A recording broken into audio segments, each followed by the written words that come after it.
वाहिगुरु जी की फतेह। ये मेरा तीसरा बार है कुज्जी पत्थर गांव में।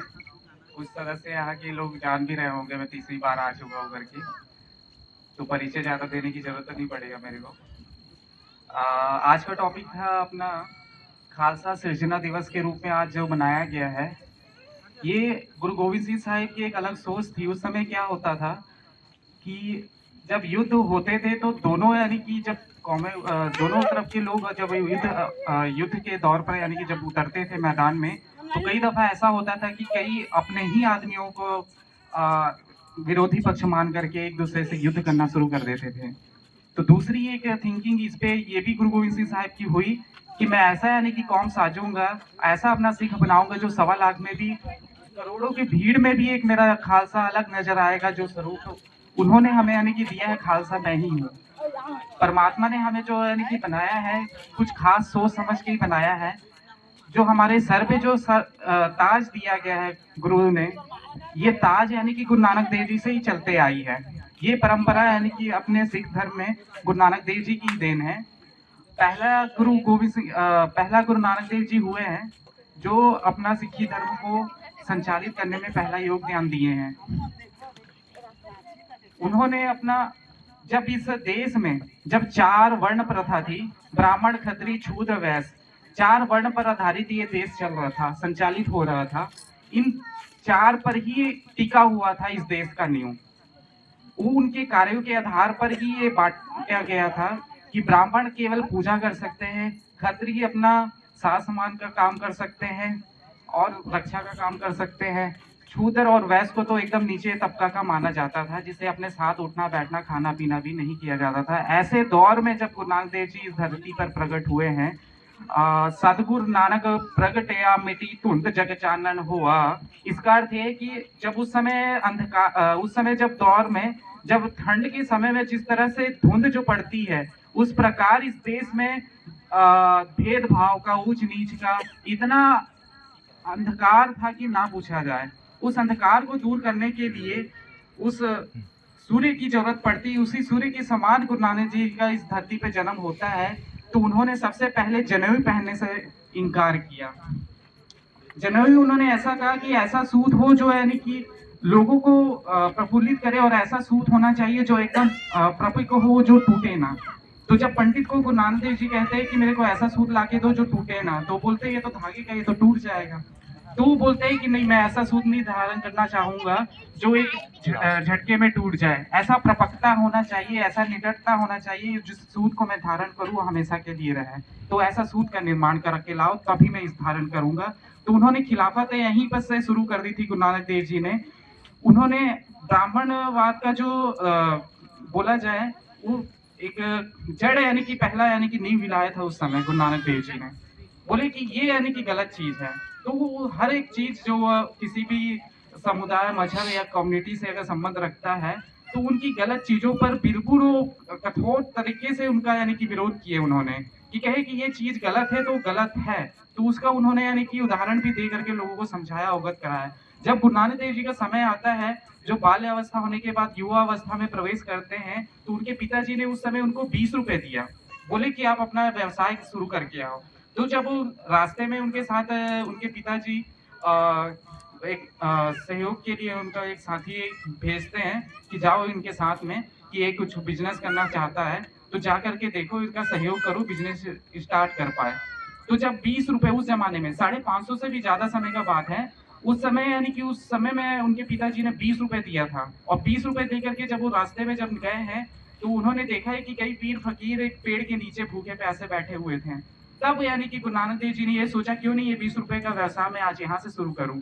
तो उस 20 रुपए को ले जा करके उन्होंने जब पंगत में खुद अपने हाथों से पहले तो राशन मंगवाया, राशन मंगाने के बाद खुद अपने हाथों से राशन वहाँ तैयार, जैसे आज के डेट में यानी कि जैसा आप ये माहौल देख रहे हैं ना, जो पेड़ के नीचे में आपने जैसा सेवा किया, बस इसी आधार पर गुरु नानक देव जी ने अपने हाथों से सेवा तैयार किया। और जैसे हम आए थे, तो उसी प्रकार उस समय कई यानी कि पीर फकीर जो काफ़ी दिनों से भूखे प्यासे थे, उनकी भूख प्यास को मिटाने के लिए उन्होंने राशन तैयार करके अपना भोजन पका करके अपने हाथों से उनको एक पंगत में बैठाया और पंगत में बैठाने का उद्देश्य ये था कि कोई किसी धर्म विशेष से संबंधित हो या उससे कोई छूट नीच उसका कोई यानी कि उसमें कोई भेद नहीं रहेगा, उसमें समानता का एक रहेगा। जिस प्रकार से हमने यानी कि नीचे में बैठा, जैसे बोला गया था आज सुबह कि प्रधानमंत्री भी हो या फिर छोटा से छोटा यानी कि एक चपरासी भी हो, है ना? तो भी वो एक ही पंगत में बैठ करके लंगर छकता है। तो कोई उस समय क्या होता था कि भेदभाव होता था कि नीची जात को दूर रख के यानी कि उनका भोजन करना, ऊंची जात को अलग। तो उन्होंने एक पंगत में बैठा करके ऊंच नीच का सारा भेद मिटाया और दूसरा एक ऐसा यानी कि बीच यानी कि 20 रुपए का उन्होंने लंगर की सेवा चलाई जो आज पूरे वर्ल्ड में कंटिन्यू चल रही है। वो 20 रुपए का लंगर इस दुनिया में यानी कि अब खत्म नहीं होने वाला। जब तक ये संसार चलेगा तब तक उनका लंगर चलता ही रहेगा, जिसका उदाहरण आपने स्वयं आज यानी कि यहाँ पर प्रत्यक्ष रूप से उस चीज को महसूस भी किया, उस चीज में इन्वॉल्व भी हुए वो। तो एक 20 रुपए का लंगर आप समझ सकते हो कि वो 20 रुपए का जो उन्होंने यानी कि योगदान जो उस समय का दिया है, वो पूरे वर्ल्ड में जितने सिख कम्युनिटी से बिलोंग करते हैं उस सेवा को कंटिन्यू आगे बढ़ा रहे हैं।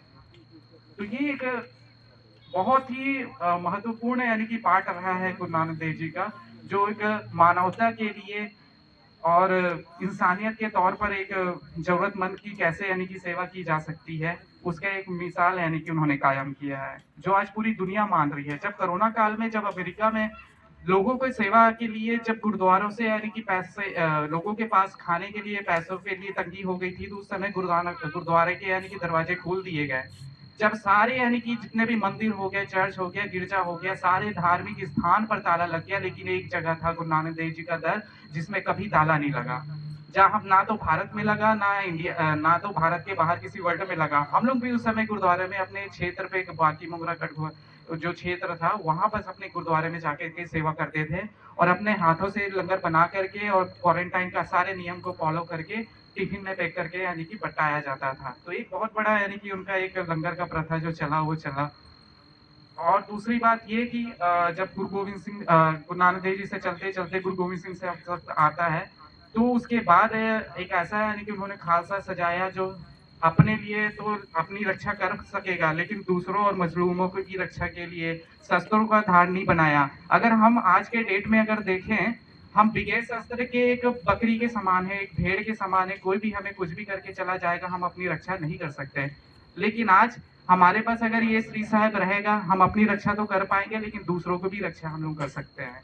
तो ये एक उन्होंने पैगाम दिया कि जो सिख धारणी होगा वो 5 चीजों का धारणी होगा। सबसे पहले सिखिज्म में केस आता है, बाल, सर से लेकर के पांव तक, जन्म से लेकर के मृत्यु तक हम उसकी पालना करते हैं। अगर हमें यानी कि बोला जाए ना आपका गला काट दूं या फिर आपका बाल काट दूं, तो हम सबसे पहले जो सिख होते हैं ना वो बोलेंगे कि आप हमारा गला काट दो, हमारा केस मत काटो।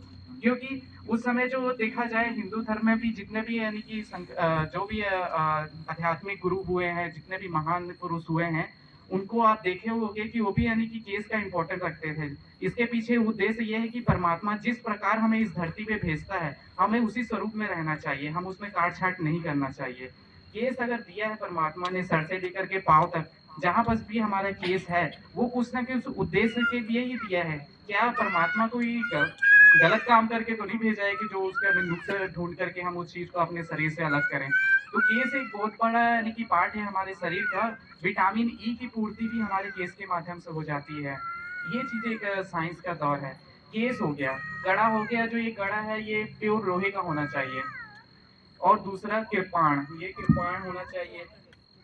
कछहरा जो अंडरवेयर है जो होता है वो नाड़े वाला फूला यानी कि यूज किया जाता है। केस, कड़ा, किरपान, कछहरा, कंगा, जो प्लास्टिक का जो हम कंघी यूज करते थे कुछ दशक पहले, जब प्राचीन अवस्था में रहते थे, जब प्लास्टिक का निर्माण नहीं हुआ था, उस समय हम कंघी का यूज करते थे। वो कंघी लकड़ी की होती थी। अगर कंघी से हम अपना सिर कंघी करते हैं तो सर का मसाज भी होता है और सर ठीक भी रहता है। प्लास्टिक से कोई फायदा नहीं होता, लेकिन लकड़ी से करोगे उसका फायदा होता है। तो ये 5 चीजों का धारणी गुरु गोविंद सिंह साहब ने हमें यानी कि नियमता यानी कि बनाया है।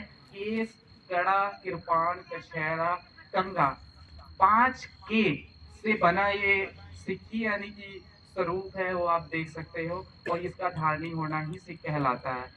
और सिख की जो रहत मर्यादा है, गैर स्त्री, गैर धन, झूठ और काम, क्रोध, लोभ, अहंकार पर यानी कि अपना संयम बनाए रखना, और गैर स्त्री को अपना यानी कि बहन बेटी के और माताओं के रूप में ही देखा जाता है हमारे में, किसी को गलत नजर से नहीं देखना है। ये एक मर्यादाएं होती है एक सिख की, और पूर्ण प्रपक्ता यानी कि एक मर्यादा जिसे बोला जाता है। हिंदू धर्म में मर्यादा पुरुषोत्तम राम हुए है ना, वो अपने इष्ट हुए हैं। तो वो अपने मर्यादाओं को एकदम कायम रखते हुए उन्होंने अपना सांसारिक जीवन व्यतीत किया। तो वो एक उद्देश्य है, यानी कि देखा जाए अगर हम डिसिप्लिन में, मर्यादा में अगर अपना जीवन यापन करेंगे ना, तो बहुत आसानी से इस जीवन को पार कर सकते हैं। हम जब भी यानी कि अपना सांसारिक जीवन नियम को अगर उल्लंघन करते हैं, तो उसका बहुत ज्यादा इफेक्ट हमारे जीवन पे पड़ता है। तो खैर अब ज़्यादा उससे संबंधित मैं बातें नहीं करूँगा।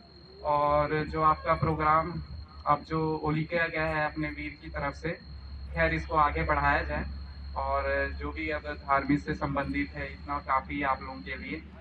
तो आगे मैं स्टेज सौंपता हूँ हनी जी को। वाहिगुरु जी का खालसा, वाहिगुरु जी की फतेह।